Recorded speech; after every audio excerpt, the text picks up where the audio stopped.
Ora viva, seja bem-vindo a mais um Final Cut, podcast da Sports Tailors. Ora, connosco hoje temos um treinador, o licença UEFA Pro. Treinou bem recentemente em Portugal, mas também já o fez no Brasil. Aliás, foi de resto o primeiro treinador português a treinar no Brasileirão. É também um mestre das subidas, subiu o Farense, subiu o Estrela da Amadora e também o Famalicão. Fales de Sérgio Vieira, que está aqui connosco. Obrigado, Sérgio, por estás aqui. Falhei alguma subida aqui ou estou aqui todas? Não, esse foi todos os projetos em que eu participei de forma direta e bem abrangente naquilo que foram os objetivos de todos esses clubes e que culminaram com a subida de divisão. Diz-me uma coisa, neste momento não estás a fazer aquilo que mais gostas, mas fala-me do futuro. O que é que procuras neste momento para ti? Sim, eu não estou a fazer aquilo que mais gosto a nível profissional, em termos familiares e termos humanos. Estou a estar diariamente presente com a minha família, é fantástico, é a coisa mais importante da minha vida.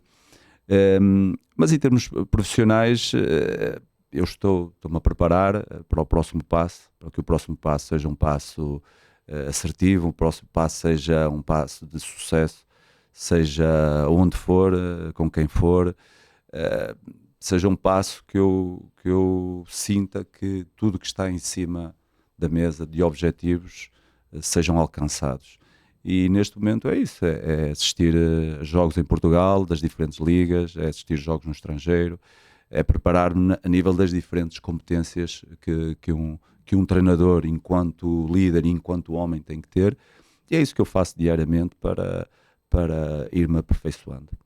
Quando não estás a trabalhar e estás em casa, aproveitas a família, mas faz-te um homem diferente. Às vezes, se calhar, tem que te mandar espairecer um bocadinho, ou aproveitas cada momento porque sabes que a qualquer altura o telefone pode tocar e tens de ir embora. Sim, nós na vida vamos nos redescobrindo, não é? Enquanto seres humanos. Existe muita ideia, às vezes até por ouvirmos treinadores mediáticos a falar que um treinador tem que viver 24 horas a profissão, tem que... eu acho que nós, acima de tudo, os treinadores são seres humanos e têm que ser grandes seres humanos, e os seres humanos têm uma parte, que é a parte familiar, que é a base de tudo. Os seus valores, os seus princípios, o tipo de relações que estabelecemos com a nossa família, para que depois, posteriormente, no meio profissional, a gente consiga propagar esses valores que também tem em casa.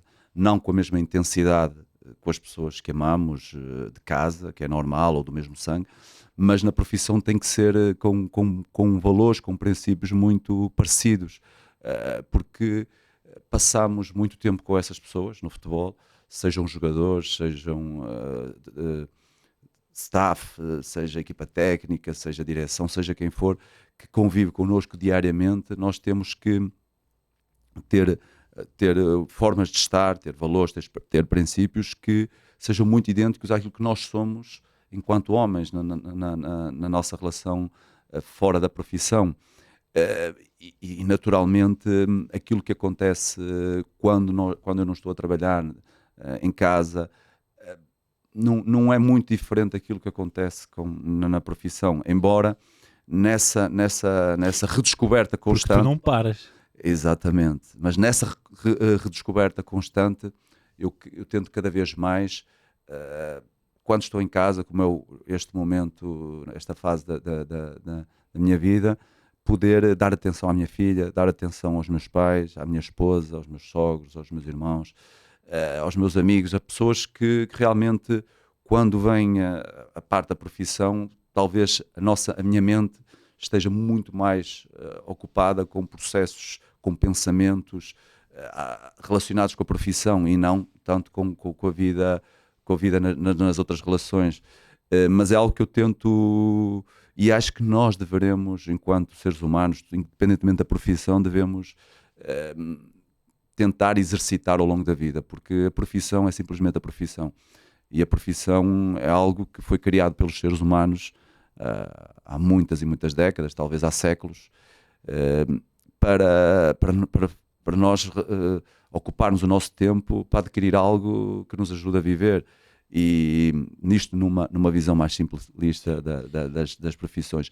E muitas vezes nós achamos que a profissão está acima da parte humana, da família, e não é isso. O que nós temos que saber é conviver com as duas, é valorizar as duas, porque depois na profissão também assim é. O conceito de família dentro da profissão também acho que é algo que tem que existir, na minha visão tem que existir, e no caso do futebol e das pessoas que envolvem o dia-a-dia do futebol, essa parte sentimental, emocional, essa parte das relações, acho que é determinante para depois para a conquista dos objetivos. Para haver também algum equilíbrio, né? Algum equilíbrio mental, até porque eu acredito, eu vivi também nesse meio, facilmente se pode tornar uma obsessão. Exatamente. Não é? Porque ganhamos, porque perdemos, porque não fazemos tudo bem, mas porque é que aquela jogada não entrou, e eu percebo que os treinadores, mais do que qualquer outra pessoa que trabalha, mais que os jogadores, mais do que os elementos do staff, os treinadores, e aí vou fazer a pergunta para rematarmos também aqui este assunto. É fácil desligar aquilo todo? Eu lembro-me aqui de uma história de um, não vou dizer quem, mas um treinador até de futsal, que uma vez foi quando foi desafiado, ele contou isto, foi desafiado a ser treinador de futsal. Ele era capitão de equipe, mas alguém percebeu que já não dava mais, e disse para ele dar o treino, e ele disse que foi relutante dar o treino, mas quando saiu do treino, quando foi para casa, já ia a pensar nos exercícios que ia fazer no dia a seguir. Consegue-se desligar, consegues desligar facilmente? Sim, não é fácil. O futebol, pelo mediatismo que tem, pela forma como entra na sociedade, na família, não é fácil. No caso no meu caso, em concreto, eu consegui desligar muitas vezes, porque existem inúmeros processos relacionados com os diferentes fatores que contribuem para o sucesso, que constantemente estão na minha mente. Não é? Existem diferentes processos a acontecer, porque o futebol é multifatorial, são muitos fatores que contribuem para o rendimento, para o sucesso de uma equipa dentro de campo, para o sucesso de uma instituição enquanto um todo. E esses fatores, eles dependem de muitos processos que estão a acontecer constantemente. E quem tem uma visão multifatorial do rendimento, preocupa-se, foca-se em todos eles, e a posição de um líder é essa também, é não permitir que nada perturbe, que nada iniba o sucesso que uma equipa tem que alcançar. Então eu acho que é muito difícil isso acontecer, embora eu tento-me cada vez mais autodisciplinar para que em determinados momentos consiga desligar, porque depois existem outras partes, outros aspectos do meu ser, né, que precisam que esse processo aconteça, esse desligar aconteça, porque não pode ser só o treinador e o líder que sejam valorizados. A parte do homem, e eu enquanto homem preciso disso. Eu preciso de praticar desporto, eu preciso de viver relações de uma forma intensa fora da profissão, com a família, com amigos, preciso de socializar fora do contexto da profissão. E é algo que eu pouco a pouco tento equilibrar, mudar e equilibrar, porque sabemos que o futebol é muito, muito exigente. Para que se tenha sucesso é muito exigente. Para andar por andar, acho que os mínimos servem, não é? Chegar dar o exemplo, ser dos primeiros a chegar, os últimos a sair, mas depois desligar rapidamente. Para se ter a certeza que se vai conquistar os objetivos e ter sucesso, é isso. Muitas vezes as 24 horas não chegam. Não são 24, é uma forma de falar, mas sim, 20 horas, 18, a gente desliga um pouco quando dorme, porque acorda de manhã às 6 ou 7 da manhã, passa o dia todo envolvido na profissão, no futebol, vai dormir, antes de dormir à noite ou há jogo de Champions, ou há jogo de um campeonato estrangeiro, ou há jogo da nossa liga, há jogo de outras equipas, então, e os jogos acabam 9 horas, 10 horas. Quando é que desligamos do futebol? Nunca desligamos. Não é? Fala-se muito da pressão de ganhar, não é? A pressão de ganhar dos três grandes, tem que ganhar sempre. Mas se calhar essa é a pressão mais fácil. Eu vou perguntar aqui, eu pergunto aqui diretamente, essa pressão é mais fácil tendo em conta a pressão daqueles que têm de jogar, e eu não quero dizer isto de maneira errada, mas para não perder, ou seja, têm que lutar pela sobrevivência, não é? Exatamente. Isso acaba por ser ainda mais desgastante quando estão no limbo. Qual é a tua opinião? Sim, essa questão da pressão, para mim, eu nunca tive pressão de ganhar ou ter que ganhar para lutar para subir divisão, ou ter que ganhar para não descer divisão. Essa questão, essa pressão para mim é algo que existe diariamente. A pressão de ganhar é algo que nós nem deveremos sentir, é algo inconsciente que fala sobre isso, mas na realidade a pressão que tem que existir no futebol é uma pressão momentânea, a cada dia trabalha, a cada momento trabalha. Essa pressão de cada momento, que muitas vezes nos clubes organizados, ela já existe. Eu dou o exemplo, a pontualidade em clubes altamente organizados, em clubes grandes, é algo natural. Se vamos para clubes mais pequenos, clubes de divisões inferiores, se vamos para algumas culturas noutros países ou noutros continentes, a pontualidade é algo que um jogador chegar uma hora antes, uma hora e meia, 40 minutos, é igual. E às vezes até dentro do nosso próprio país, às vezes isso acontece. Então, essa pressão é algo ligado à disciplina, a pontualidade, como a disciplina alimentar, como a disciplina física, como a disciplina tática. Não é? É algo que nos clubes altamente organizados ela já existe de forma inconsciente, é algo natural. E quando os jogadores vão para dentro de campo, não sentem essa pressão para o rendimento, para ter que ganhar. Aquilo que eu tento sempre incutir nas pessoas que me rodeiam, sejam jogadores, staff técnico, departamento médico, departamento de futebol, qualquer estrutura, é que as pessoas entendam que os processos têm que ser dessa forma, a pressão tem que ser diária a cada momento que nós vivemos de relação profissional, para que a gente faça disso um hábito, isso passa a ser um hábito diário, e quando chegamos àquele momento semanal do jogo, essa pressão não existe. Nós já sabemos que trabalhamos e vivenciamos todos os momentos da semana com a tal pressão, com a tal exigência diária, que o ganhar, o perder ou empatar não está diretamente ligado à pressão. Está, muito provavelmente, é a satisfação, ao prazer de disputar o jogo. No meu caso, a pressão às vezes também acontece quando eu sinto que esses momentos diários durante a semana não são vividos com essa intensidade, com essa disciplina, com esse rigor, e sentimos que às vezes a preparação não é aquela que nós desejávamos para que estivéssemos melhores preparados para ganhar, para disputar os 3 pontos, independentemente do campo ou da equipa que defrontamos, irmos muito, muito preparados. Então, a pressão, no fundo, é resultado de processos mentais que nós temos que habituar a nossa mente diariamente para que depois isso não seja só um momento do jogo. Ora, vamos aqui avançar, até porque tinha aqui algumas coisas que eu gostava de saber e ainda daquilo que tinha aqui previsto, ainda só fiz uma pergunta, portanto vamos então andar aqui um bocadinho. Tu és um homem, e eu sei, já daquilo que estudei, daquilo que li, e do pouco que já tive a oportunidade também de conviver um pouco contigo, que gosta de agregar valor, conhecimento. O que é que tu propões para as tuas equipas? Varia de equipa para equipa? Qual é que é... O que é que tu gostas de que as tuas equipas mostrem em campo?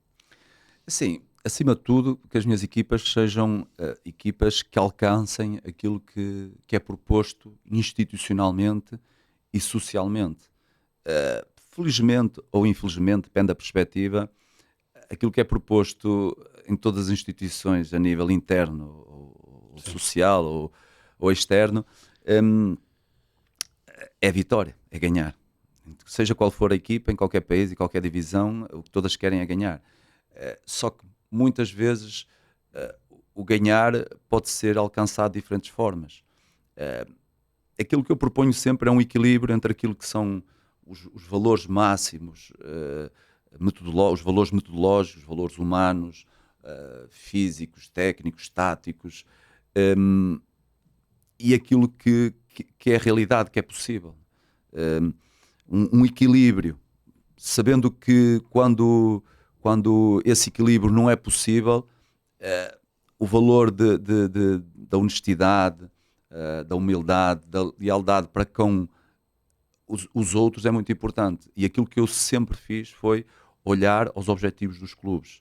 Eu nunca, em clube algum, coloquei em primeiro lugar os meus objetivos e passo às expressões, por exemplo, o meu modelo de jogo, as minhas ideias, o meu jogar, nunca esteve à frente daquilo que é o ganhar da instituição, o alcançar os objetivos da instituição. A minha vida foi toda futebol. Eu joguei futebol de uma forma amadora, depois formei-me em futebol na universidade, no ensino superior. Trabalhei no futebol ao alto nível em diferentes clubes, em diferentes competições, com grandes treinadores. E sempre meti dentro de mim próprio que o objetivo principal seria alcançar sempre os objetivos. É isso que é o mais importante da vida. Em tudo, é nós alcançarmos os objetivos. O objetivo de ser feliz enquanto vivemos, os objetivos de educarmos bem os filhos, os objetivos de conquistarmos o objetivo que a instituição também se propõe. Naturalmente, quando é possível, eu gosto daquilo, na totalidade, daquilo que o futebol nos dá, não é? E não posso ser hipócrita a negar isso. Eu poder ser uma equipa ter uma equipa que domine o jogo em termos de posse de bola, em termos de oportunidades criadas, em termos de número de passes estabelecidos entre os diferentes jogadores, uma construção apoiada desde do nosso guarda-redes, passando pela nossa linha defensiva, a nossa linha média, até chegar à baliza adversária. Eu não nego que é algo que me realiza, mas não é agora. Sempre foi assim. Há 20 anos, 15 anos, 20 anos que tenho esse pensamento. Só que muitas vezes nós temos que ser estrategas de uma forma equilibrada para que seja possível colocarmos um prazer maior nos nossos atletas, nos nossos adeptos, desde que seja possível alcançar o objetivo. Eu dou o exemplo, por exemplo, na temporada passada, nós, no Estrela da Amadora, quando sentimos que tínhamos a estabilidade da equipa, que já vinha no segundo ano, já vinha do ano anterior, do ano da subida, e tínhamos a estabilidade com a utilização de jogadores que já entendiam as ideias, havia cumplicidade tática dentro do campo, tentávamos jogar um futebol que nos desse prazer, que nos orgulhasse, e foi isso que fizemos contra os grandes, por exemplo, ou pelo menos na maioria dos jogos contra os grandes foi isso que aconteceu. E é isso que eu me proponho. Eu proponho-me ao máximo daquilo que é possível dentro do futebol em todos os momentos ofensivos, defensivos, nas transições, nas bolas paradas, tudo. Nós, no momento defensivo, sermos uma equipa altamente pressionante, não permitir que o adversário dê 2 ou 3 passes quando sai desde o seu guarda-redes, mas muitas vezes, estrategicamente, nós não conseguimos ter capacidade individual e até institucional, até logística, muitas vezes, para desenvolver processos que depois se reproduzam dentro do campo. Então é sempre um equilíbrio, mas eu tento sempre que aquilo que tem maior valor, mais prazer para todos os envolvidos, seja possível de executar e de alcançar. Ora, se não quiseres falar muito do que eu te vou perguntar a seguir, eu compreendo, até porque é fresco. Tu sais do Estrela da Amadora para ir para o Portimonense e pouco depois deixas o Portimonense, não é? És tu que deixas o Portimonense, queres falar um pouco sobre isso, queres explicar o que se passou, ou queres simplesmente encerrar o assunto? Não, assim, para Porque mim... não é normal, não é? Sim, quem me conhece sabe que eu sou uma pessoa honesta, que não ando aqui com jogos mentais, a ocultar o que quer que seja, a negar o que quer que seja, só que existem temas que dizem respeito realmente à parte mais interna de quem gera uma carreira, neste caso eu, as pessoas que me rodeiam. A questão do Portimonense foi uma etapa rica, muito enriquecedora, a nível de tomadas de decisão a diferentes níveis, de ponderação da minha carreira. O que aconteceu foi algo que não deveria ter acontecido, infelizmente, mas é algo que é normal. É algo que é normal, não diz respeito só a mim, diz respeito à outra parte, que é a instituição. Ora, a época passada no Estrela da Amadora foi difícil, a manutenção foi alcançada. Fala um pouco dessa época, uma época, e tivemos aqui, e tivemos a oportunidade de falar sobre isso. Falei com o Jorge Batista, que é uma das poucas coisas que ele se arrepende. Dito aqui no podcast, foi a crítica que fez ao Estrela da Amadora nessa temporada, a temporada passada, no jogo do Porto, salvo erro. Porto em casa, sim. Tu falaste aí de jogos com os grandes e há o jogo com o Sporting, que apesar de não terem ganho, dois jogos com o Sporting, apesar de não terem ganho, são jogos em que o Estrela da Amadora mostrou que conseguia ferir os grandes. Ficaste satisfeito com aquilo que alcançaste? Acho que estava para ser um bocadinho mais, e que os treinadores querem sempre mais, ou foi uma grande vitória terem mantido na primeira divisão? Sim, começando já pela parte final, naturalmente que eu queria mais. Foi uma grande vitória, mas eu queria mais. Até porque falámos de uma segunda época juntos, todos juntos, a darmos continuidade àquilo que tinha acontecido na primeira época, embora na segunda liga, embora num projeto que não era para subir, era há 2 anos, era um projeto que nós nos propomos a subir em 2 anos e conseguimos logo no primeiro, e depois de uma época anterior muito difícil, onde alcançaram a permanência na segunda liga na penúltima jornada. Então foi uma primeira época muito difícil, a jogarmos no Jamor, a jogarmos em Leiria, a jogarmos em Rio Maior, em diferentes locais, nos primeiros 6 meses, mas conseguimos ir desenvolvendo processos que estabilizaram a equipa num grau de rigor tático, de compromisso técnico e institucional, que nos levou a caminhar para a subida. Sentimos um pouco, eu pessoalmente senti um pouco, não sei se é injusta a palavra certa, mas o facto de não termos subido direto, tivemos nessa posição, tivemos um jogo inclusive que poderíamos, o jogo em casa com o Moreirense, se tivéssemos ganho, penso que iríamos lutar até ao final do campeonato pelo primeiro lugar com o Moreirense. Se ganhássemos esse jogo, começou-nos a correr bem, a ganhar 1-0 ao intervalo. Depois acabámos por perder esse jogo, o Moreirense carimba até a subida de divisão, e nós acabámos por perder o segundo lugar, mas mantivemos o play-off, eliminámos o histórico Marítimo, uma equipa que realmente não merecia, e há 40 anos que não estava, penso eu, que não estava na segunda liga. Mas com todo o mérito nós conseguimos realmente vir para a Primeira Liga, demos continuidade. Penso que o jogo, por exemplo, com o Futebol Clube do Porto, é um jogo que eu entendo a crítica, porque foi uma crítica em relação à eficácia técnica, foi específico nesse aspecto o Jorge, Sim. Foi específico, a quantidade de golos que nós falhamos, de oportunidades, mas o que é certo é que a nossa atitude, a forma como nós entramos no jogo, foi uma equipa que quis dominar um grande, embora dentro da sua casa, mas quis dominar, e dominámos. Tivemos mais posse de bola, mais oportunidades, pressionámos alto, tivemos um jogo de posse muito interessante, de procura da profundidade, tivemos inúmeras ocasiões de golo, e, e fez daquele jogo um jogo muito rico do ponto de vista emocional. Pena que não tivéssemos feito realmente, no mínimo, 1 ou 2 golos, que teria sido o justo.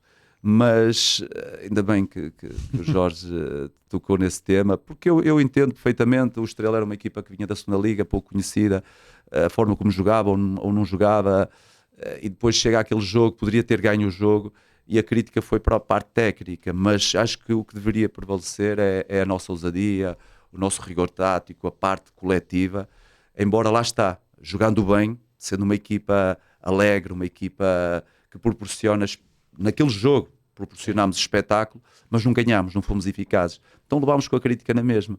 Então, por isso é que às vezes leva os treinadores às vezes a ser mais pragmáticos ou não, porque o que eles querem no fundo é ganhar. E eu estou nesse equilíbrio. Foi o que não aconteceu, por exemplo, ou a mesma coisa que aconteceu com os jogos com o Sporting, não é? Nós fomos das equipas que mais golos fizemos ao Sporting, nós perdemos 3-2 em Alvalade, tivemos a perder 1-0, virámos para 2-1, depois o Sporting virou para 3-2. Foi um jogo altamente espetacular para quem assistiu a esse jogo, quer do ponto de vista tático, quer do ponto de vista físico, a intensidade que aconteceu. E eu acho que assim é que devem ser os jogos.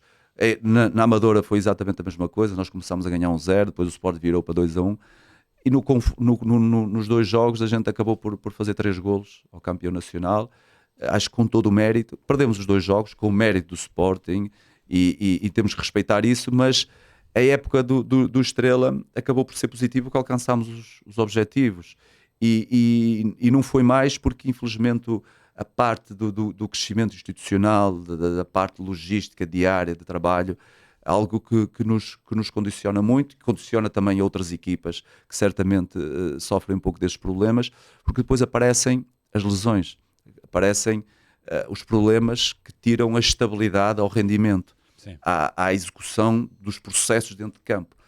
Nós vemos isso até pelos clubes grandes, quando perdem um ou dois dos jogadores mais importantes, é algo que é tema a semana toda, é tema de justificação para a falta de rendimento. Quando são equipas médias ou mais pequenas, é igual, não muda a lógica. E nós sofremos esse aspecto, ou esse aspecto aconteceu constantemente no Estrela. E infelizmente até por um acontecimento triste, que foi a lesão por fratura de tíbia e peróneo do Diogo Fonseca, que era o central, estava emprestado pelo Sporting de Braga. Quando nós estabilizamos o rendimento e poderíamos ter alcançado a permanência 2 ou 3 jornadas antes do fim, voltámos a sofrer instabilidade no setor defensivo. É algo que nós não controlamos. Podemos controlar institucionalmente se melhorarmos as dinâmicas de treino, as condições de treino diária, mas tudo o resto, naquele caso, foi uma pancada, foi uma disputa, foi um duelo. O que depois constatamos é que também há processos que a gente não controla. Mas em termos daquilo que me realiza, é isso, é tentar praticar um futebol espetacular, como foi o do Estrela em muitos momentos, sabendo que depois existem outros aspectos que não dependem só do treinador, não ter as ferramentas, não ter os jogadores... Ficar sem elas a meio da época. Exatamente. Eu estou-me a lembrar aqui de um Benfica Farenses, período de Covid, 3-2 também, logo a abrir, portanto, o Farense que tinha acabado de subir, Exatamente. com o miúdo, o Ryan Gold, também a fazer das suas, também. E já lá vamos ao Farense. Agora vamos voltar aqui ao passado, vamos regressar ao passado. O que é que fez abandonar Portugal? Eras analista no Sporting Clube Braga, mas arriscaste ir para o Brasil numa carreira como treinador. Sim, o ir para o Brasil foi na sequência daquilo que eu sou como homem. Né? Mas é um risco. Foi um risco assumido. Não foi um risco, na minha perspectiva não foi um risco. Porquê? Porque o Brasil sempre foi um país, barra continente, pelas suas dimensões territoriais e a dimensão do futebol que agora se comprova, não é? Até pela quantidade de treinadores portugueses que vão e pelo impacto que tem a nível mundial, pela massa adepta, pela dimensão dos clubes que tem. É o país do futebol. Aconteça o que acontecer, o Brasil sempre vai ser, nas próximas décadas, se calhar nos próximos 50, 100 anos, vai ser o país do futebol, porque territorialmente sempre vai ter aquela dimensão, a nível da dimensão da população das cidades e do número de adeptos que vão ao estádio, sempre vai ser assim. A economia dentro do futebol é uma economia que cresce, cada vez tem mais poder. E a visão que eu tive em querer conhecer, em querer vivenciar, experienciar o país do futebol, foi algo que para mim não foi um risco, era uma etapa que eu tinha que percorrer para aprofundar a todos os níveis, a nível de relações humanas, a nível de conhecimento metodológico, a nível social, tudo aquilo que acontecia naquele país. E mesmo que isso não trouxesse o resultado de eu caminhar para a carreira de treinador principal. Acabou por ser lá o passo ao mais alto nível para ser treinador principal, mas esta decisão foi na sequência daquilo que eu fui sempre como homem, porque eu sempre tentei ser jogador de alto nível, fui simplesmente de uma forma amadora, e depois tentei ser profissional de futebol ao mais alto nível, por isso é que fui para a universidade, por isso é que me licenciei, tentei complementar as vivências que eu tive enquanto atleta como profissional formado e habilitado academicamente. Depois vivi desde muito cedo o nível profissional do futebol português em clubes, por exemplo, como a Naval, 1º de Maio, na Primeira Liga, a Académica de Coimbra na Primeira Liga, o Sporting de Braga, que lutou pelo título até à última jornada do Mister Domingos Paciência, que foi finalista da Liga Europa e que entrou pela primeira vez na Liga dos Campeões. Eu vivi, estive envolvido nesses processos diários, semanais, que culminaram com esses dados, com esses factos históricos a nível desportivo dentro desses clubes. E no Sporting também, na altura, com o Domingos, com o Mr. Ricardo Sapinto, com o Mr. Josualdo Ferreira, e depois surge essa oportunidade de poder conhecer o país do futebol. E quando surge o clube do Atlético Paranense, que é dos clubes mais modernos da América Latina e até a nível mundial, com projetos muito sustentabilizados, muito desenvolvidos, muito direcionados para aquilo que é o futuro do futebol, cativou-me a dar esse passo. Por um lado, fiquei triste de não continuar com o professor Josualdo na ida para o Egito, para o Zamalek, mas foi o início depois daquilo que viria a ser a minha carreira enquanto treinador principal, e foi determinante até para aquilo que eu sou como homem, como líder, principalmente como homem, como líder, como treinador, talvez a nível fisiológico, a parte física, a cultura física a nível do método no Brasil também é algo já era, em 2014 já algo muito, eu lembro de sair aqui nós, recolher os dados era algo ainda pouco desenvolvido, pouco procurado.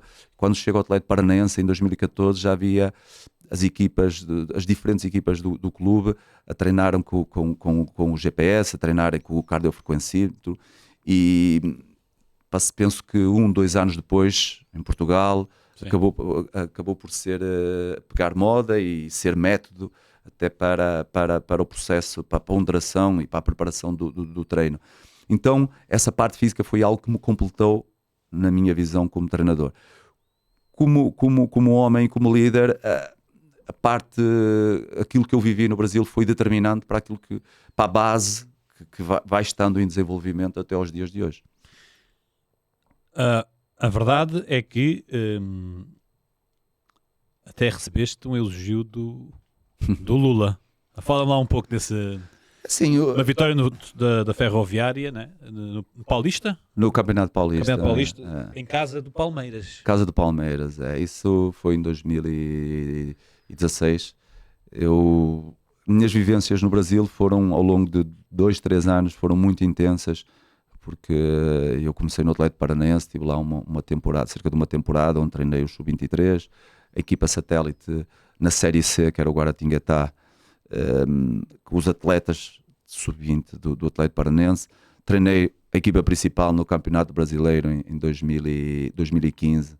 Foi aí que me estreiei no Brasileirão, no Morumbi, São Paulo, Atlético Paranaense. Foi algo, para mim, foi impactante, foi algo marcante. E depois, todas as experiências que vieram a seguir, acabei por ser colocado dentro do Atlético Paranense, colocado no projeto do Clube Satélite, que era a Ferroviária, no campeonato estadual em São Paulo, e foi aí em 2016 que fizemos uma campanha inicialmente espetacular, porque fomos ganhar à casa do Palmeiras, fizemos um grande jogo em que empatámos 2-2 contra o Corinthians. Então era o Tito, o treinador principal. Uma equipa com jogadores internacionais, uma equipa muito forte. E nesse momento surge esse destaque mediático em que o então Lula da Silva acaba por ter essas declarações em que elogia o nosso trabalho, o nosso desempenho e aquilo que era a minha pessoa. Tínhamos pessoas em comum que acabaram por dialogar acerca do desempenho da equipa da Ferroviária, e esses elogios foi algo natural, foi algo genuíno, e foi algo que realmente ficou marcado para mim, né, visto ser quem é.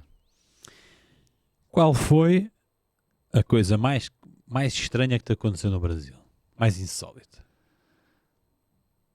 Sim, mais insólita, mais estranha, um pouco pela negativa, não é? Porque é algo que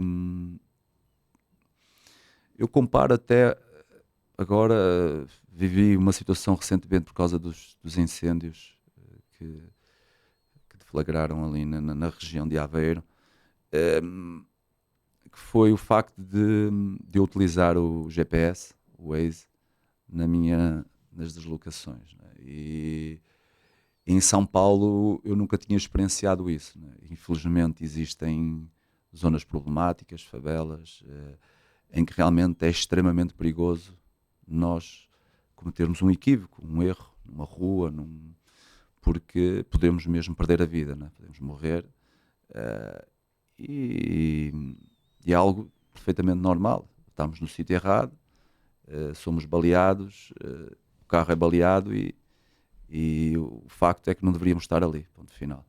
E aconteceu-me isso, foi algo que eu também levo para toda a vida, foi o pânico, porque eu já sabia que isso era algo que não deveria acontecer, mas aconteceu-me em São Paulo, em 2017, ao regressar de São Paulo para São Bernardo. São Bernardo é também São Paulo, mas dentro de São Paulo, que é uma região com muitos milhões de habitantes, uma cidade com muitos milhões de habitantes. São Paulo é uma cidade mais ali na periferia, e aconteceu-me isso, ir distraído, e quando dou por ela estou ao entrar ou no meio de uma favela, e foi muito, muito impactante, de forma negativa, naturalmente, porque pensei que aquilo que víamos em filmes, aquilo que víamos nas notícias, poderia estar-me a acontecer também.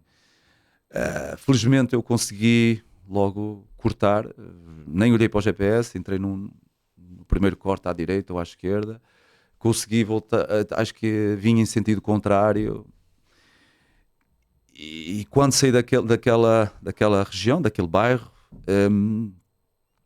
eu estava fora de mim, tive que parar o carro e acalmar-me, porque percebi que realmente o nosso mundo em Portugal, na nossa vila ou na nossa cidade, na Europa, é muito diferente daquilo que se vive no Brasil, na América Latina, na Ásia, em África. E são experiências extremamente enriquecedoras, que depois lá está, impactam, depois incidem muito sobre aquilo que nós somos, como, neste caso, como homem, e depois até como líder. E para mim foi uma das pequenas experiências, porque Sim. elas foram inúmeras, que me valorizaram, que me fizeram ver a vida e a liderança de forma diferente. Porque sentir que a vida poderia terminar ali, porque isso, Sim. por exemplo, no Rio de Janeiro é algo extremamente constante. Todos os momentos nós vemos notícias que um turista ou alguém por engano entrou na favela, foi morto, um casal que foi morto, um dos idosos foi morto. Infelizmente existe muito isso no Brasil. É uma das coisas negativas, é a violência, porque o Brasil é um país espetacular, fantástico, com coisas mesmo formidáveis, mas uma das coisas negativas é a parte da violência. E esse acontecimento foi um dos que me marcou, a par de muitos outros. Muitos outros. Que tiveram impacto também nessa parte do homem e do líder. Um dos outros foi a morte da equipa da Chapecoense. Também foi algo que eu vou levar para toda a vida, vou falar sempre nisso, porque é algo que nós, seres humanos, muitas vezes somos levados a negligenciar. Nós negligenciamos esses acontecimentos. Nós, enquanto seres humanos, temos esse problema da memória, que vamos perdendo ao longo desde que nascemos. O tempo faz com que isso aconteça, e nós, no momento em que vivenciamos esses momentos, eles têm impacto sobre nós, sobre o homem que somos, ou a mulher que somos, sobre o líder ou não, porque todos nós somos líderes em casa, mas depois com o tempo passou no caso dos bombeiros, no outro episódio recente que tivemos. Agora toda a gente lembrou os bombeiros, daqui a uns meses já esqueceu outra vez, daqui a uns meses já esqueceu. Acontece quando é os polícias, quando é os professores, quando foi o Covid, os médicos só se falava nos médicos, mas depois as pessoas esquecem. Eu tento, na minha forma de ser enquanto homem e líder, tento que isso não se esqueçam, e os meus jogadores sabem isso, que todas as equipas eu lembrei e lembro constantemente esse episódio, como outros dentro do futebol, para não ser também demasiado uma carga muito negativa da vida, não é? Porque nós temos que viver a vida com alegria, música, com prazer diário, com emoções muito positivas, mas pontualmente nós temos que lembrar que a vida é realmente a vida, não é a profissão, não é os resultados, a pressão, o stress, o dinheiro, o bem material. A vida é o mais importante daquilo que nós temos enquanto seres humanos. E então os exemplos dentro do desporto, a equipa da Chape, o que aconteceu ao Tito Villanova, ao Salah, que falou, o avião quando foi de Nantes para o Cardiff, penso eu. Sim. E isso é algo que está relacionado com o homem e com o líder. E no Brasil eu tive os primeiros momentos altamente impactantes que me fizeram de mim melhor homem e melhor líder. E deixando aqui esta parte com mais tristeza, não é? É no São Bernardo tu treinas um jovem jogador de seu nome, e esteve recentemente aqui na Luz a jogar, Samuel Lino. Hoje em dia já toda a gente sabe quem é o Samuel Lino. Tu esperavas que ele chegasse tão depressa a um patamar como o Atlético de Madrid? À altura, qual é que era o potencial que tu vias no Samuel? Assim, eu esperava, e há pessoas que trabalham diretamente com o Samuel Lino, sabem disso, porque eu acho que das coisas mais importantes que a comunicação, que a parte digital da sociedade hoje nos deve dar é a honestidade da comunicação, é a frontalidade, o quanto verdade é aquilo que nós comunicamos e não o contrário. E as pessoas que trabalham e que estão diretamente ligadas ao Samuel desde essa altura sabem perfeitamente que eu sempre perspectivei isso. O Samuel trabalhou connosco com 17 anos no Campeonato Paulista de 2017. Ele não se estreou, teve connosco o campeonato todo, era um menino, mas sempre perspectivámos esse futuro para ele, porque o nível de execução técnica que ele tinha, dos seus dribles, a capacidade de aceleração e principalmente uma coisa, aquilo que ele era como um menino, como homem, a parte humana dele levou a que é das coisas que eu mais privilegio e eu acho que tenho a certeza que mais possibilidades dão a um atleta de ser um jogador de alto nível é a parte mental, aquilo, é os valores que eles têm, é os atributos mentais que eles têm. E o Samuel tinha isso. Ele dali acaba por ser emprestado ainda aos sub-20 do Flamengo, volta ao São Bernardo, depois dá o passe de vir para Portugal. As pessoas que estão com ele acabaram por o ajudar.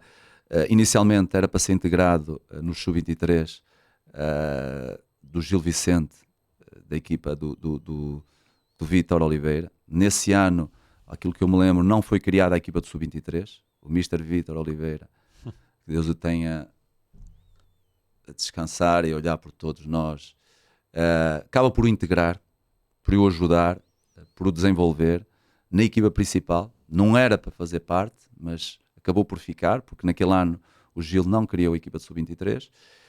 E o que é certo é que depois cresceu muito ali com o Mr. Vítor e com todos os treinadores que o ajudaram, e o passo para a Liga Espanhola foi só uma mera consequência daquilo que ele já vinha a fazer e de forma muito natural. E, infelizmente nenhum dos grandes teve essa visão, como aconteceu com outros jogadores de nível muito alto, que passaram por clubes mais pequenos da nossa liga, e que infelizmente, porque às vezes os clubes grandes também não conseguem contratar tudo e todos, e os clubes estrangeiros chegam primeiro. Sim. E foi o caso, não é? E foi o caso. Ora, falaste aí de um grande homem do futebol, um homem consensual, Vítor Oliveira, que acaba por ser é o rei das subidas, não é? A certa altura, não sei, mas penso que ele será um pouco fartado de estar nos holofotes e também de alguma injustiça do futebol e dos projetos esportivos, e de certa forma quis ficar mais na sombra e ajudar a fazer projetos de vida, né? Conseguiu muitos, não sei se estou a ser justo ou não, mas esta é a ideia que eu tenho de fora de um homem que nunca conheci, mas que sempre admirei. Tu também tens, parece, um dom para fazer subir equipas, né? Subiste 3, pode parecer fácil, porque há quem o Vítor Oliveira fez recorrentemente, tu fizeste 3 vezes, mas a segunda liga às vezes parece mais um poço sem fundo do que propriamente algo fácil de vou sair e conseguir. E a prova disso temos por exemplo o Marítimo, que já lá que foi que o Estrela da Amadora acabou por descer. Temos mais equipas, como aqui à cabeça, por exemplo, o Tondela, o Passos de Ferreira, equipas com o Passos Ferreira, equipa com um clube com estrutura. Não é fácil subir uma equipa na segunda divisão. Um campeonato completamente diferente ou não da primeira. Tem características específicas. Como é que se prepara uma equipa para subir? Qual é que é a tua perspectiva sobre isto? É porque tu consegues subir Famalicão, que não subia há largos anos. O Farense, idem. E o Farense, digo eu, que teve o azar de, quando subir, sem período de Covid, porque o São Luís, sem Covid, é completamente diferente. Se calhar não teria descido. E também agora aqui faltar a outra equipa, o Estrela da Amadora. Conta-me como é que sobe equipas assim na segunda liga, porque eu tenho a noção que não é fácil, até para aquilo que tu dizias, que há equipas mais preparadas, se calhar a pressão é outra, não há as mesmas condições, os campos são outros. É sim, depende, não é? Estas equipas que eu vivenciei também tinham esse aspecto em comum, que eram equipas históricas, com grandes massas adeptas, que vinham também num processo de estruturação para a Primeira Liga. Ou seja, criar condições, criar dinâmicas, criar rotinas diárias de equipas de Primeira Liga. E sabemos que hoje em dia a Liga, e muito bem, é altamente exigente que um clube e os seus profissionais estejam preparados para estar na Primeira Liga. então torna-se um pouco mais difícil. Mas no meu caso, até pela formação multidisciplinar que eu tenho, pela visão multidisciplinar que eu tenho, eu vejo isso de uma forma muito natural. Desde que o alinhamento, o entrosamento humano, estratégico, metodológico, com todos os intervenientes, que vai desde a administração, aos jogadores, aos departamentos, esteja extremamente coeso, que esteja extremamente fechado. E quando assim é, eu também acredito que não é difícil. Eu pessoalmente acredito que não é difícil, porque está também diretamente ligado às competências, à capacidade que eu sei que eu tenho e que posso desenvolver nas pessoas que trabalham comigo. Mas depende também, os clubes depende também do momento anterior, né? Clubes que vêm da Primeira Liga, como foi os que mencionaste aí, e este ano o Portimonense, o Chaves, o Vizela, foram equipas que foram para a Segunda Liga. Eles acabou o campeonato da Primeira Liga, passado um mês e meio já estão a preparar a época seguinte num patamar inferior, em que muitas vezes acontece reestruturações até do ponto de vista financeiro, jogadores que acabam por ser forçados a reduzir os seus salários, por motivos contratuais, outras vezes são forçados a sair dos próprios clubes, alguns que decidem permanecer, mas têm que fazer um ajuste também nas suas vidas pessoais. Então esse é um aspecto. Além da carga negativa que é transportada da época anterior. O facto dos adeptos, por exemplo, muitas vezes, ao longo de meses, sentirem o sabor da derrota ou de não ganhar, é algo que inconscientemente mexe com o clima do clube, seja de uma forma social, de uma forma externa ou internamente. Então é necessário processos pedagógicos, didáticos, processos de quem lidera para incidir sobre esse clima. E naturalmente o principal são as vitórias, não é? Tentar ganhar. Mas o ganhar é consequência de muitos processos diários, até se chegar ao ganhar. Durante o campeonato são desenvolvidos muitos processos na pré-temporada, durante a semana, mesmo depois do início do campeonato, que tem que culminar com as vitórias, para depois, de uma forma natural, o clima do clube, principalmente a nível dos adeptos, ser um clima positivo.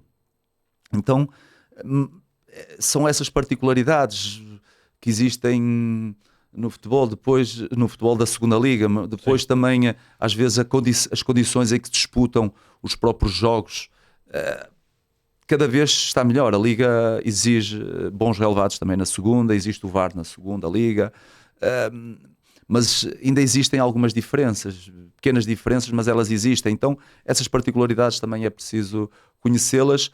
Mas, em grosso modo, os principais fatores não são muito diferentes daquilo que acontece na Primeira Liga, uma equipa que luta para garantir a permanência, uma equipa que luta para a Europa, até porque muitas vezes essas equipas passam muito rapidamente de uma equipa, por exemplo, o Arouca é o exemplo disso, uma equipa que há pouco tempo tinha estado na Segunda Liga, aliás, até caiu para o Campeonato de Portugal, depois Segunda Liga novamente, subiu para a Primeira Liga, época passada qualificou-se para as competições da UEFA. Já aconteceu a outras equipas esse processo. Então não são processos muito distintos de liderança metodológica, humana. Tem algumas particularidades. Essas particularidades, naturalmente, precisamos estar por dentro delas, mas acima de tudo a particularidade maior é a ambição e o humanismo, não é? Termos uma ambição muito grande e a parte humana também extremamente desenvolvida. Como é que se sentes ouvir o Ricardo Velho ser chamado para a seleção? Sim, o Ricardo Velho, eu muito feliz por ele. É um tema que não quero ocupar muito tempo nisso, porque nós realmente decidimos contratá-lo na época ali da Primeira Liga do Farense, porque neste caso o Mister Ricardo Silva, que trabalhou com ele no Sporting de Braga e que o conhecia muito bem, já previa tudo aquilo que ia acontecer, porque lá está, tal como o Samuelino, tal como o Gaspar, o Kialonga Gaspar, tal como o Ronald está no Swansea, tal como o Marcão que está que passou pelos Chaves, Galatasaray, Sevilha, jogadores que nós conhecemos muito bem e sabemos que, como homens, têm virtudes, têm características que pode demorar um pouquinho de tempo, mas vão lá chegar. O Ricardo Velho era isso. Nós decidimos trazê-lo. Na altura ele veio como uma terceira opção ao Hugo Marques e ao Rafael Defendi, porque era um jovem que, embora tivesse uma formação de alto nível ali no Sporting de Braga, não tinha sido 100% de aposta na equipa B, que era a equipa mais importante na formação do Sporting Braga. Penso que 12 jogos, não era um titular indiscutível, alternava entre sub-23, tinha um ou outro guarda-redes que tinha mais utilização do que ele, mas nós prevíamos que isto fosse acontecer, e é mérito dele e do Mr. Ricardo Silva. E naturalmente do Farense, do presidente, e do Mr. Balela, que nos ajudou, Manuel Balela, que nos ajudou também nessa contratação. E felizmente é um ativo e é um jogador que marcou a história do Farense por esta chamada à seleção. Ora, estamos já perto do final. Agora aqui, sim, 4 ou 5 perguntas para responder assim muito rapidamente. Depois queria também falar um pouco sobre aquilo que é a atualidade do futebol português. Mas estas ainda é sobre ti. Qual é o teu campeonato de fetiche? Premier League. Premier League. Quem foi o melhor jogador que treinaste até agora? Não é fácil estar a diferenciar, não é? Porque todos eles... 1, 2, 3. É o Samuelino, o Ryan Gold, o Gaspar, o Marcão, em diferentes posições. Sim. Foram realmente jogadores que eu, como treinador principal, trabalhei. E o Diogo Fonseca, o miúdo, que se lesionou, e estou já antecipadamente, tal como o Ricardo Velho, Sim. tal como o Samuelino em 2017, antecipadamente a falar sobre ele, porque os atributos como homem e até como líder, com 21 anos, que chega em janeiro à equipa do Estrela da Amadora e que depois se tornou titular, antes de sofrer lesão, deu para ver, deu para sentir que poderá ser um jogador de destaque no futuro do Sporting Braga e do futebol português, na posição de defesa central. Fica aqui já o vaticínio. Quem foi o teu maior mentor? Sim. Não quer ser injusto, não é? Não quero ser injusto porque aqui há diferentes áreas. Há a parte humana, porque um treinador não pode separar a parte metodológica da parte dos valores como um líder, ou das características como um líder e dos valores como ser humano. Para mim, os meus pais, a minha família, os meus avós, as pessoas que me ajudaram enquanto criança, enquanto adolescente, enquanto adulto, numa fase ainda imatura, a estruturar os meus valores humanos, para mim são realmente as pessoas que prevalecerão dentro da minha mente, mesmo enquanto treinador. Depois, em termos metodológicos, existiram todos os treinadores que eu trabalhei, o professor Josualdo Ferreira, devido ao conteúdo, à história que ele tem, a fantástica história que ele tem dentro do futebol português, que eu penso que pouco se tem valorizado, o contributo que ele deu para todos os treinadores, para a formação dos treinadores em Portugal. Acho que foi uma pessoa que teve um impacto muito grande também na minha carreira, e todos os outros treinadores, o Mr. Domingos de Paciência, o Mr. Ricardo Sapinto, Manuel Machado, Mariano Barreto, todos eles tiveram pequenas particularidades que eu fui apreciando, e que também serviram de base para aquilo que eu sou como treinador hoje em dia. A nível internacional, os melhores exemplos, né? O Klopp, o Guardiola, são exemplos, o Diego Simeone, todos eles, dentro da sua característica, são treinadores que eu gosto, porque todos eles são dedicados, todos eles são rigorosos. Depois, se gosto de um futebol mais ofensivo ou mais defensivo, acho que o futebol tem que acima de tudo, proporcionar a felicidade das vitórias, felicidade dos objetivos conquistados aos adeptos, é por isso que eles vão ao estádio.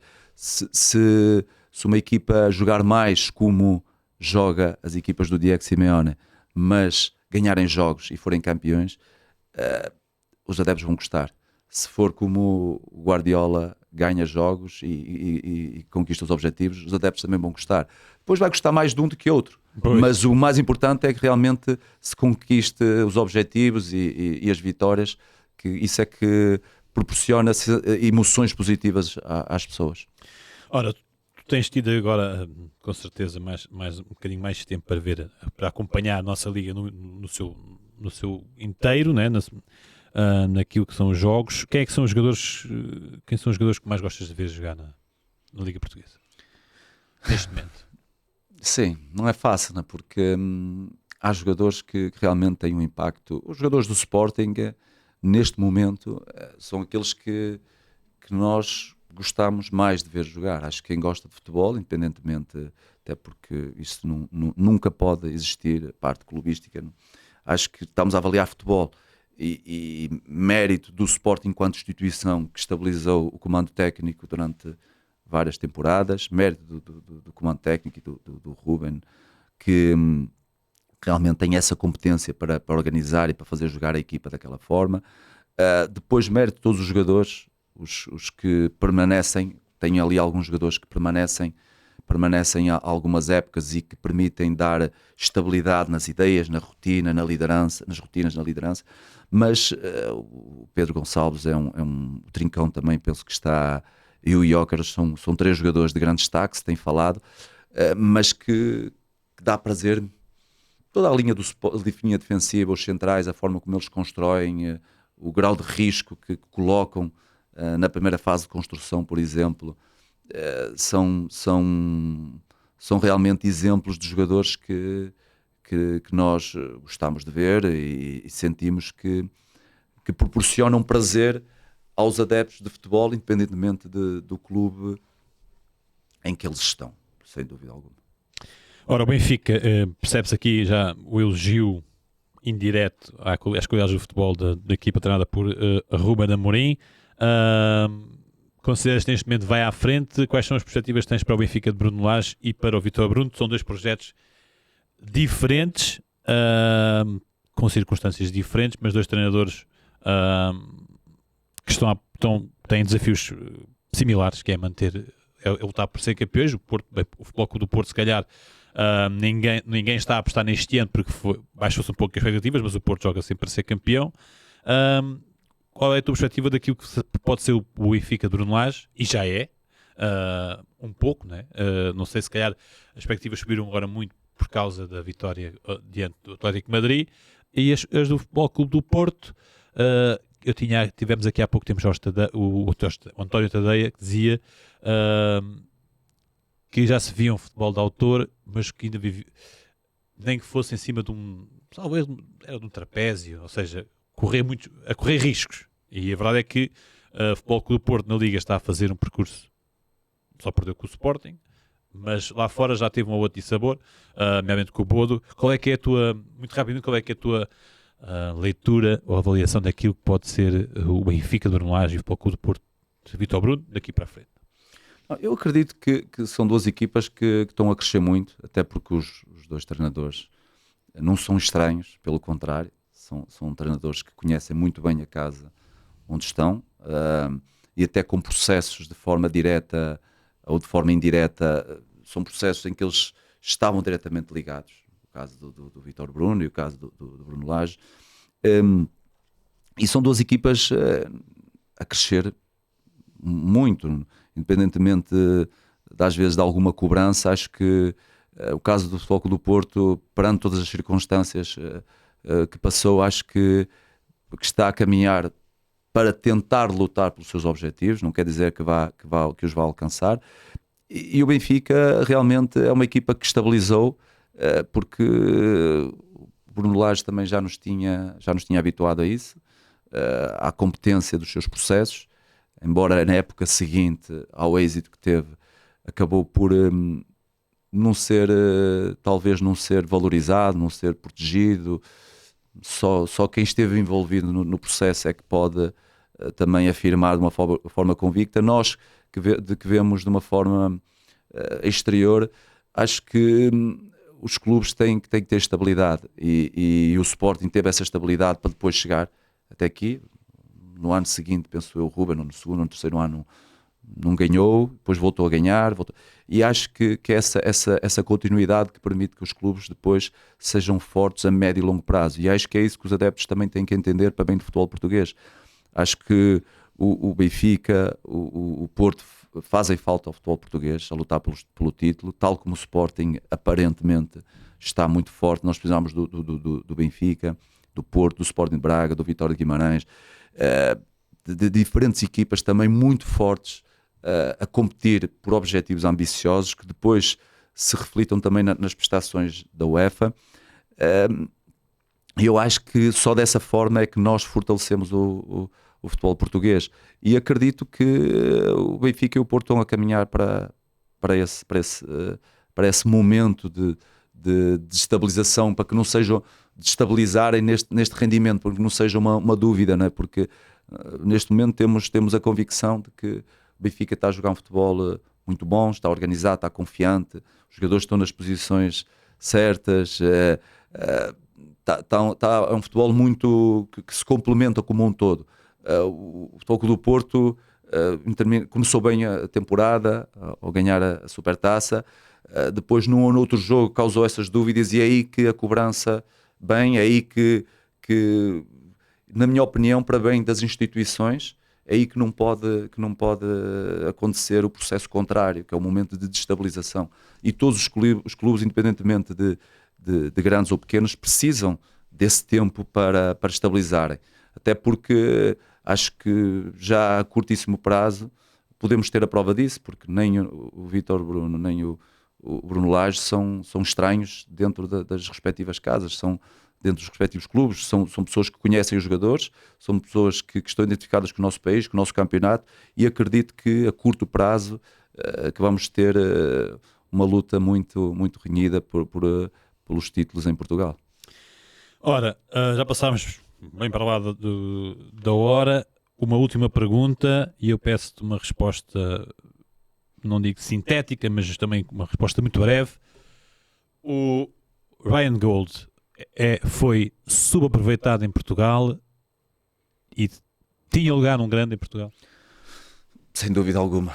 Não é por ter trabalhado com ele, e quem trabalhou com ele na época em que subimos o Farense e em que disputamos a Primeira Liga conseguiu perceber isso, né? É um jogador altamente competitivo do ponto de vista físico, apesar da estatura. É um jogador extremamente agressivo. Quando se fala, por exemplo, do João Neves, que esteve no Benfica, apesar de ser a estatura baixa, tinha uma impulsão nas bolas paradas, por exemplo, ofensivas, estava sempre um dos espaços na zona do segundo poste, tinha uma capacidade de impulsão muito grande.